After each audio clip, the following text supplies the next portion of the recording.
Yesterday, August 27th, the Texans had a scrimmage practice. Unfortunately, and rightfully so, the game wasn't streamed anywhere, or the scrimmage wasn't streamed anywhere. And, like I said, rightfully so. And I saw some people saying, oh, why aren't they streaming this? It would be good for the fans to see, get them hyped up. No. No, no, no, no, no. Do you really want Bill Belichick watching us and knowing what we're going to do? Do you want Andy Reid watching us and knowing what we're going to do? Mm-mm-mm. It was good that they didn't stream it, even though, we didn't get to see it and we would have liked to see it. It's still good. But lucky for us, we have some good people like Sean Pendergast, Aaron Reese, and, other good people like that keeping us updated on what was going on in those scrimmages. Now, with this video, I'm not just going to talk about what went on in those scrimmages, or in that scrimmage, because there was, quite a few things, and I'm pretty sure they told the, media people not to reveal too much. So, there really wasn't that many things. I'm just going to talk about the things that stood out to me. But I'm also going to talk about what's, been going on this whole week in training camp. So, it's not just going to be about the scrimmage. But I feel like a good majority of this video is going to be about the scrimmage. At least I hope, unless I ramble on again, which I often tend to do. Anyways, Kiki Coutee, let's start off with that. Dude wasn't practicing for 5 or 6 straight days. Nobody knew why. People were like, oh my god, is he in the doghouse? Is he doing something else? Nobody knew. But then it came out, Kiki has a foot fracture. But as it turns out, it's not that serious. He's going to be fine. He's going to be good to go at the start of the season. So it's nothing that's going to, jeopardize his season. And, judging by the training camp that he was supposedly having, and I'm saying supposedly because that's the word on the street, he was having a pretty good training camp, a really good training camp. Apparently he was a go-to guy. So, yeah, if we're going off that, then he probably makes the team, but, I wasn't there, so, and it was not open to the public, so we really don't know if he was actually doing some good things. Now, another guy that we were kind of wondering about, Kahale Waring. Where was Kahale Waring? Well, in the last video I said he had a little hamstring, issue, whatever. He came back, and he was doing some really, really good things. He was winning jump ball touchdowns and stuff. The dude was out there balling out. I hope Kahale Waring becomes one of our starting tight ends of the future, because Lord knows we need a tight end. We ain't had one since Owen Daniels. Or CJ Fedorowicz. I like CJ Fedorowicz. Next thing. Jacob Martin. Okay. Jacob Martin, he apparently put on 21 pounds. Apparently he weighs in at 247 pounds now. So that means last year, this dude was playing at 226. That's just absolutely crazy to me. And if you guys have been keeping up with my videos throughout the offseason, in a video earlier, probably 2 months ago maybe, I said that with Jacob Martin, I didn't think he could be a full-time starter because of his size. And, I had heard that he was putting up weight. But see, I wasn't expecting 21 pounds. I wasn't expecting him to get to 247. I was expecting 5-10 pounds, get to 240 range. No, this dude put on some weight. A lot of weight. And Whitney Merciless is about 8 pounds heavier than him.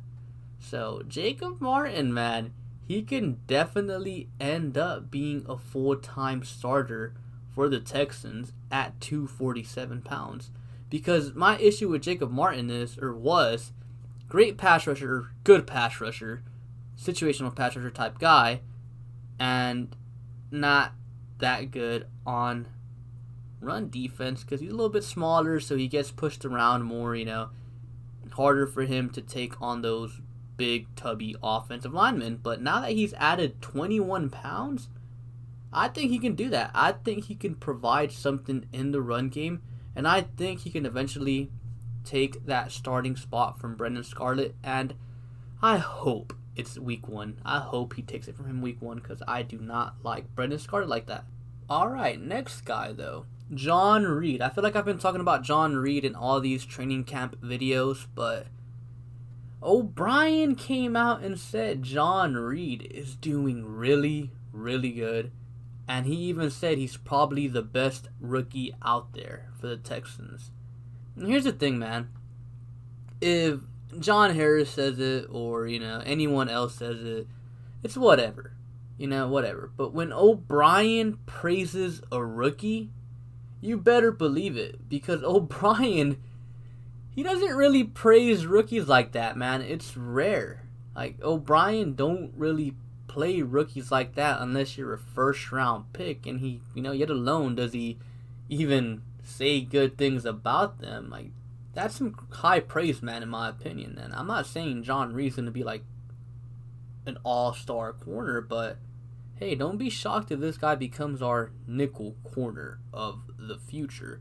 And now, speaking of corners, let's talk about Lonnie Johnson. And I absolutely love this.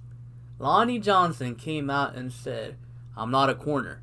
I'm a DB for the Houston Texans. Like, he didn't say it exactly like that, but that's pretty much the summary of what he said. He said, I am a DB for the Houston Texans. And then Bill O'Brien later, kind of went more into that. He said, with Lonnie Johnson, he has a unique skill set. Some games he's going to be lining up outside as a corner, and then the next game he could be playing safety, or the next game he could be on a tight end. So Lonnie Johnson isn't just going to play corner for the Texans. He's going to play some safety. He's going to be lining up on tight ends, and I absolutely love that. I love that they're utilizing Lonnie Johnson like that. Like, I absolutely love it, and I've been saying it all season. The dude's been working really, really hard, and I really do think that all this work that Lonnie Johnson is putting in is going to pay off. Like, I can just feel it. Like, and it's not me being biased because I'm never, ever biased, but Lonnie Johnson, I didn't like him when we drafted him. I honestly didn't like him all that much last year, but the dude works hard, dude. Like, I'm not going to sit here and, I guess, hate on a guy for working hard. Like, he showed me that he's putting in all the work. He wants to be great, and I think he's going to be rewarded for it. I think he's going to be good. Next thing, another second-year player, Charles Omenihu, said it last video too, or the first video too. Apparently, he's been doing really, really good according to Bill O'Brien, so that's always good. If Charles Omenihu can, go in there and be our starting interior defensive lineman next to Ross Blacklock, like, imagine that. Like, we already know Omenihu can create some pressure, but if he can also do something in the run game, Omenihu's going to be good for us, man. And now, the next guy, and this one kind of ties into the little scrimmage too. AJ Moore. We've been talking about him in all these videos, and I'm pretty sure you've been hearing about him all on Twitter. AJ Moore is still balling out, man. The dude is balling out. Like, he's making plays all over the field, all over special teams. I feel like every day I hop on Twitter, I see, AJ Moore had an interception today. And guess what? Scrimmage yesterday, or whenever you're watching this video, the scrimmage the Texans had, AJ Moore had a pick. And then Bill O'Brien said that AJ Moore is a unique player. He's going to play special teams. He's going to have a significant role on defense. So I think AJ Moore has secured that third safety spot. Now, again, like I always say, take all this with a grain of salt because we don't actually get to see it.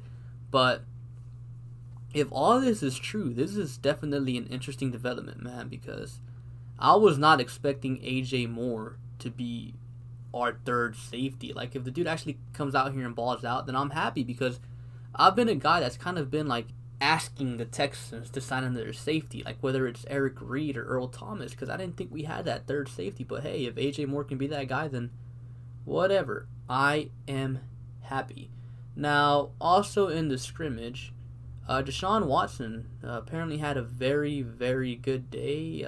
He was spreading the ball around everywhere. It wasn't just targeting one guy or anyone specific. Like, he was spreading it out to everyone. Now, let me just say this. J.J. Watt and Brandon Cooks, as well as another few players, didn't participate in the scrimmage. So, yeah, just putting that out there. Our boy Jacob Martin also made a play. He got a fumble, scoop, and score. Apparently, it was a botched handoff, so that's pretty cool. P.J. Hall, Tubby, defensive lineman that we picked up from the Raiders, the guy that was, I guess, unfit, out of shape. Apparently, he got a sack on Deshaun Watson. Apparently, he exploded through the hole and got to him immediately. Hey, dude, if this guy can come in here and, be good for the next 2 weeks, I could see him getting a spot on this team, because you can never have enough guys like P.J. Hall that can get pressure from the inside, especially being a big boy. Those big boys need their rest, so whenever you have guys that you can rotate in and out, that's always good to have. And P.J. Hall, made a good play, and hopefully he continues to do some good stuff for the Texans, and maybe he can make the team. But here is the one thing I wanted to talk about, the thing I wanted to save for last, and my favorite thing is DeAndre Carter. No, it's the Texans defense was sending pressure from everywhere, apparently. From everywhere. Like, it wasn't just your stereotypical 4-man rush and an occasional McKinney blitz down the middle or a Cunningham blitz down the middle. Not anything boring like that. Apparently, it was like all these new looks. Apparently, there was some corner blitzes thrown in there, like a lot. Like, there was a lot of different blitzes, a lot of pressure being dialed up, and that excites me. It excites me a lot, because the moment we got Anthony Weaver, that's what we've been saying, man. Like, I know I've been saying it, a lot of other people have been saying it. He comes from the Rex Ryan coaching tree.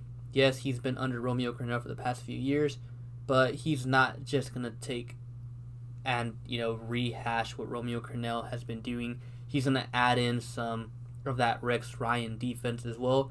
And what Rex Ryan did was bring a lot of pressure. And apparently Anthony Weaver was doing that in the scrimmage. Vernon Hargreaves got a sack. And here's the thing too, I said it in my last video. He's been doing it a lot apparently in training camp. And Watson, as we know, he struggles with the little corner blitzes and stuff, and blitzes in general.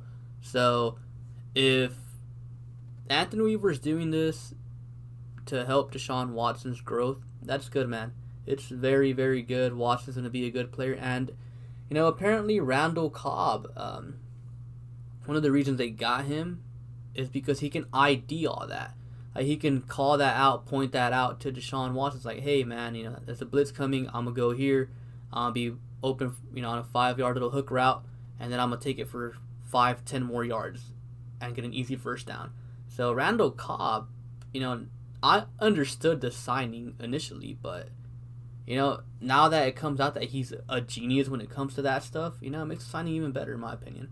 But, yeah, that's pretty much all I have for you guys for today. Comment down below if you guys missed something. Maybe I didn't see it, or, whatever. Maybe I'm not following that person that said that. But, yeah, be sure to like and subscribe. Thank you for watching, and I'll catch you guys later. Peace.